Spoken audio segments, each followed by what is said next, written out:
Hi friends, नमस्कार। आज हम बात करेंगे इंडिविजुअल्स क्या होते हैं और एचयूएफ क्या होते हैं। अभी तक मैंने जो भी बात करी है इन ITF 1 टू ITF 4, वहाँ मैंने बात की इंडिविजुअल्स के बारे में, एचयूएफ के बारे में। तो individuals means resident individuals. Okay, resident individual mean to cover resident mean जिसने प्रीवियस ईयर इंडिया में, जिस ईयर की हम टैक्स फाइलिंग कर रहे हैं, अगर उसने इंडिया में 182 दिन या उससे ज़्यादा रहा हो, that is called resident individual. Okay, and second one is Hindu undivided family, HUF। Okay, in Hindu undivided family structure उसका इस प्रकार होता है कि हिंदू अनडिवाइडेड फैमिली में HUF में सबसे पहले होता है कर्ता। कर्ता कैन बी ओल्डेस्ट मेंबर, सबसे पुराना व्यक्ति, या तो आइदर कैन बी मेल और अदर फीमेल। लाइक जैसे आपके ग्रैंड पेरेंट्स हैं और ग्रैंड मदर है, सो that can be the oldest members जो भी है अभी, ठीक है।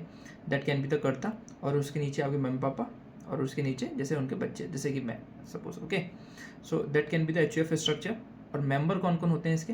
मेंबर होते हैं जो भी आगे आपकी पीढ़ी आ रही है, सपोज आपके जो भी एसेंडेंट है, ठीक है। एसेंडेंट मीन जैसे आपका जन्म हुआ है, उससे आपके बच्चों का जन्म हुआ, तो सारे ये HUF के पार्ट हैं, ठीक है। इसका एक्सेप्शन है अगर आपके पेरेंट्स ने सपोज कोई चाइल्ड को अडॉप्ट किया है by the legal form. Okay, so that can also be the member and को पार्टनर एज वेल। ओके, सब कुछ पॉइंट्स हैं इसमें HUF में जो हमें ध्यान देने हैं कि HUF का जो पार्टीशन होता है वो केवल को-पार्टनर डिमांड कर सकते हैं। को-पार्टनर का मतलब होता है जिनका फैमिली में जन्म हुआ है, आइदर कैन बी सन और कैन बी डॉटर और योर पेरेंट्स, ठीक है। And they can ask for the HUF partition. अगर उनको HUF से अलग हिस्सा चाहिए, HUF का पार्टीशन करना है उन्हें, तो वो डिमांड कर सकते हैं क्योंकि उनका फैमिली में जन्म हुआ है। लेकिन एक अडॉप्टेड चाइल्ड जिसका जन्म नहीं हुआ है, जिसको लीगल फॉर्म में हमने अडॉप्ट किया है, they can not ask for the HUF partition. Okay, so this is the main point. Okay, and how we are making the HUF। Okay, HUF कैसे बनती है? HUF में सबसे पहले हमें एक डीड बनानी पड़ती है, लाइक जहाँ पे टर्म्स एंड कंडीशंस, कौन करता होगा, कौन मेंबर्स होगा, कौन जो भी असेंडेंट डिसेंडेंट की डिटेल होती है, बहुत सारी हमें देनी पड़ती है। तो एक डीड बनती है, उसके बाद उस डीड को लीगल फॉर्म देके हमें अप्लाई करना पड़ता है PAN card to the income tax department with that particular deed. Income tax यदि आपको फिर उसके बाद आपको पैन नंबर दे देता है, उसके बाद अपना सेपरेट आप बैंक अकाउंट खुला सकते हैं, सारे ट्रांजेक्शन्स कर सकते हैं। सारे ट्रांजेक्शन की अथॉरिटी किसके पास होती है? कर्ता के पास होती है, क्योंकि karta can authorise and sign the cheques and authorise the financial transactions, ठीक है। That is main part. और इसके अलावा HUF में और क्या देख सकते हैं आप? इसके अलावा सपोज HUF की इनकम क्या हो सकती है? HUF के बाद इनकम आती है गिफ्ट से आती है।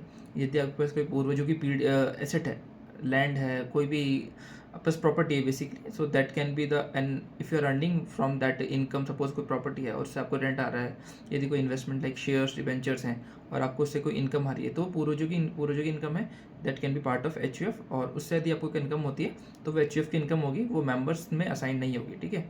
इट इज़ HUF का जो एग्जिस्टेंस है वो उसके इंडिविजुअल मेंबर से अलग होता है। HUF का जो टैक्सेशन होता है वो अलग होता है, इंडिविजुअल का टैक्सेशन जो है अलग होता है, ठीक है। उसके बाद आपने पैन कार्ड ले लिया, आपने इनकम बना ली, उसके बाद उसको नॉर्मली कैरी आउट कर सकते हैं और उसकी जो रिटर्न्स हैं और जो भी उसका टैक्सेशन जो नॉर्म्स हैं, टैक्सेशन प्रोविजंस हैं, उनका फ़ायदा उठा सकते हैं with in the legal criteria. Okay, so this is the basically structure and the detailed instructions about HUF and how it is formed I will give in the comment section.